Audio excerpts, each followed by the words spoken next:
அப்படியே எடுத்து வச்சுக்கலாம். இப்போ ஒரு குக்கரில் வந்து எண்ணெய் வச்சுருக்கேன். அதில் கொஞ்சமாக கடுகு சேர்த்துருங்க. சேர்த்துட்டு இதில் கொஞ்சமாக ஜீரகம் சேர்த்துடலாம். 1 ஸ்பூன் ஜீரகம் நான் சேர்த்துருக்கேன். வேறு என்ன ரெசிபின்னு கமெண்ட் பாக்ஸில் கேளுங்க. இப்போ கொஞ்சமாக கருவேப்பிலை அதில் சேர்த்துடலாம். அடுப்பை நல்லா மீடியம் சைஸ்லேயே வச்சுக்கோங்க. கடலப்பருப்பு வந்து 1 ஸ்பூன் நான் கடலப்பருப்பு அதில் சேர்த்துருக்கேன். சேர்த்துட்டு இதை நல்லா கிளறி விட்டுட்டே இருங்க. வேறு என்ன ரெசிபின்னு கமெண்ட் பாக்ஸில் சொல்லுங்கள். சேனல் இப்போ தான் சப்ஸ்கிரைப் பட்டன் இருக்கும், அதை ப்ரெஸ் பண்ணிட்டு பக்கத்தில் இருக்கிற பெல் பட்டன் ப்ரெஸ் பண்ணி நான் போடுற வீடியோ நோட்டிஃபிகேஷன்ஸ் வரும். இப்போ வெங்காயம் இதில் சேர்த்துடலாம். நான் பெரிய வெங்காயம் ஒரு வெங்காயம் கட் பண்ணி எடுத்து வச்சுருக்கேன். அதை அதில் சேர்த்துடலாம். இந்த கொரியண்டர் ரைஸ் வந்து பார்த்திங்கன்னா உங்களுக்கு ரொம்ப டேஸ்ட்டாக நல்லாயிருக்கும். இந்த மாதிரி செஞ்சிங்கன்னா இதுக்கு தொட்டுக்க வந்து உங்களுக்கு பச்சடி, ஆனியன் பச்சடி, இல்லைனா குக்கும்பர் பச்சடி, இல்லைனா உருளைக்கிழங்கு வறுவல், இந்த மாதிரி சைட் டிஷ்ஷாக எது வேணால் வச்சு சாப்பிட்லாம்.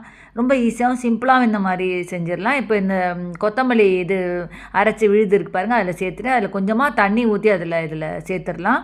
இந்த கொஞ்சமாக தண்ணி ஊற்றி அதில் சேர்த்துடலாம். சேர்த்துட்டு இதை நல்லா அப்படியே கிளறி